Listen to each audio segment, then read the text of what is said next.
the Indian Motorcycle Riders Group of Oklahoma City. Our sponsor is Scott Conway, and our president is John Wozniak Jr. Lucille's, Oklahoma Route 66, and Dead Woman Crossing.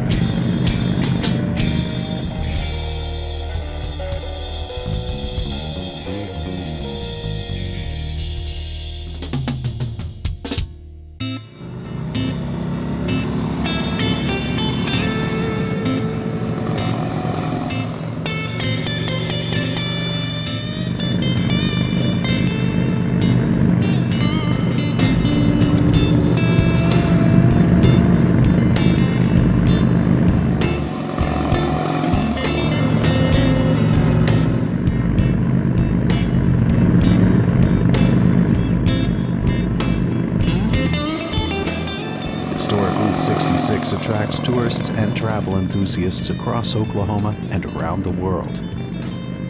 The Route 66 Pony Bridge crossing Oklahoma's South Canadian River is said to be the celebrated bridge of the Mother Road and the crown jewel of Route 66 in Oklahoma. Completed in July of 1933, the bridge is just shy of 3/4 of a mile long and contains 38 steel pony trusses, so called for their shorter span of just over 100 feet each. The Pony Bridge replaced a toll suspension bridge to the northwest between Geary and Bridgeport, rerouting 66 and effectively sealing the fate of Bridgeport, which is now a true Oklahoma ghost town.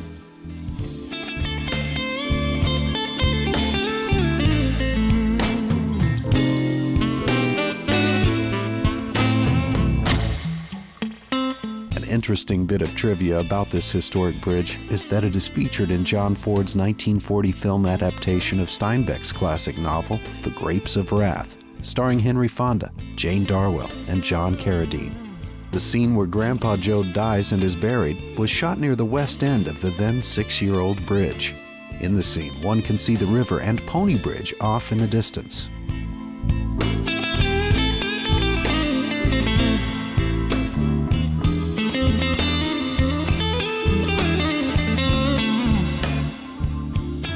In the spirit of legendary motorcycle enthusiast Oscar Hedstrom, George M. Hendy, Irwin George Cannonball Baker, T.E. Lawrence, Ed Kretz Jr., and Burt Monroe, we are committed to the goals of the Indian Motorcycle Company. We honor our past, its historic legacy, while powering the future. We support Indian Motorcycle Company's goals of promoting friendship and goodwill to all motorcycle enthusiasts. Membership in the Indian Motorcycle Riders Group is open to all who ride.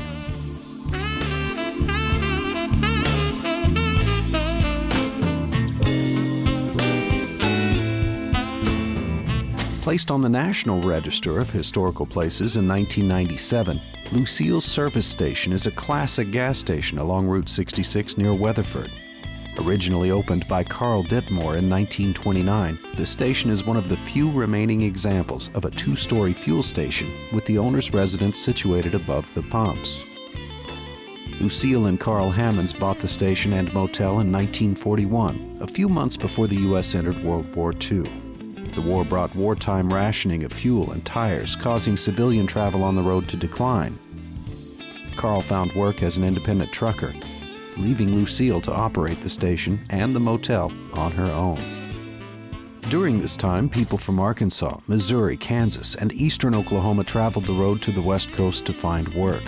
Lucille became known for feeding hungry and penniless travelers, giving them gas in exchange for some appliance or other articles of value they might have.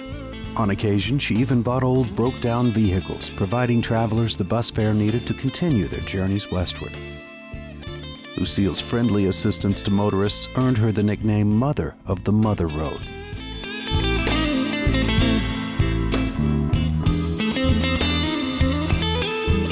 After the war, traffic on US 66 increased substantially through the 1950s and 1960s, only to be reduced to mainly local travelers with the completion of Interstate 40 in 1971. After the highway was bypassed, the motel closed and Carl and Lucille divorced, but Lucille kept the gas pumps running until 1986. The station later became a souvenir shop, meeting the demand in the 1990s, driven largely by nostalgia surrounding the road, which by then had become a powerful symbol of a bygone era. Lucille kept the doors open until her death in August of 2000. The original Hamons Court motel sign was donated by the Hamons family in 2003 to the Smithsonian National Museum of American History, where it is now displayed as part of an exhibition of America on the Move.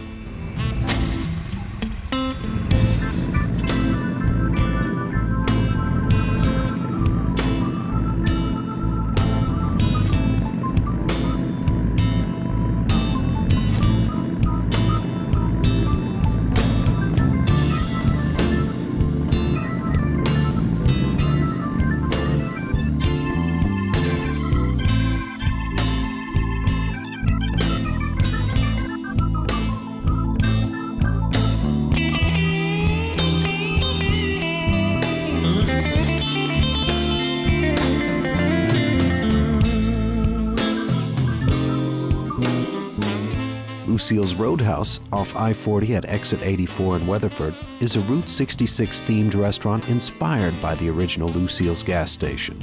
The Roadhouse features a classic 50s-style diner, gift shop, luxurious steakhouse, and a lounge serving up premium Oklahoma handcrafted beers. Keeping to tradition, the Roadhouse offers friendly service and is a textbook reminder of Oklahoma hospitality. After lunch, we headed north towards Dead Woman Crossing.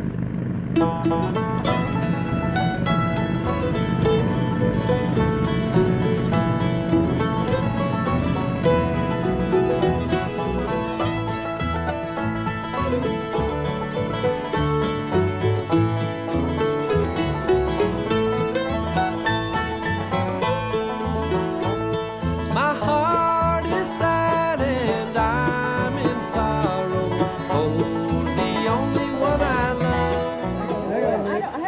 Nick's telling a story. Oh, well. Where's the microphone? If we're going to do it for posterity. Everybody sit in a circle and let's tell a story. Hold hands. Everybody hold hands.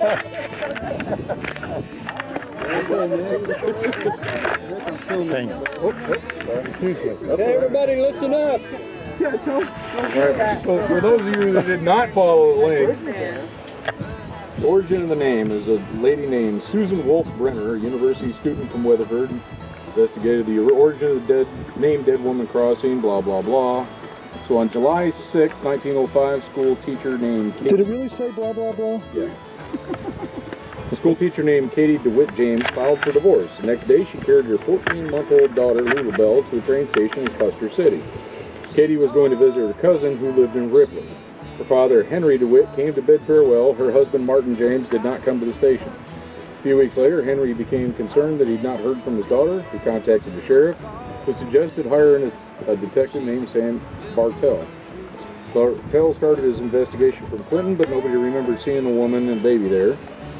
So on July 28, 1905 in Weatherford, Bartell learned that Katie and the baby had spent a night in the house of William Moore. They were brought to this house by Moore's sister-in-law, Franny Norton, resident of Clinton, who was also known as Mrs. Ham and reputed to be a prostitute. In the morning, Norton, Katie, and the baby left in a buggy. Norton returned alone 2 hours later. Then Norton, the hooker, went back to Clinton. Later, Bartell found out the two women and the baby were seen around Deer Creek, which is here. The detective also was able to find the baby. The witness testified that Norton left the baby with a boy and asked him to take the baby home. The baby was unharmed, but her clothing was covered in blood. While locals searched for Katie, Bartell tracked down Norton, who denied she'd murdered Katie. Later that day, Norton committed suicide by poison. On August 31st, 1905, Katie's remains were found near Deer Creek, about 20 miles east of Clinton. Her head was severed from her body. Katie's father confirmed that these were the remains of his daughter. Details. We need more details. When Susan Wolf Renner, who did the research on this, came to Deer Creek. She allegedly saw a blue light with no particular shape that originated in the creek and was coming towards her and a friend. Some people claim that they've heard a woman crying for her baby around this place. So if we're real quiet, and no longer cares for me. So bury me beneath the willow, under the weeping willow tree, so she'll know where I am sleeping, and perhaps she'll weep for me.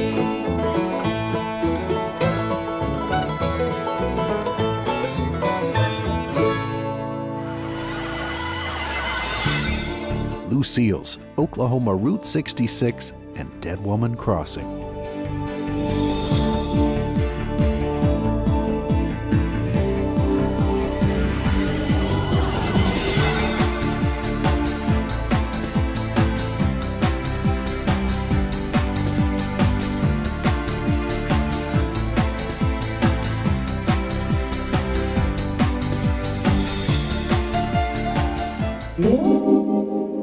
Catty cat.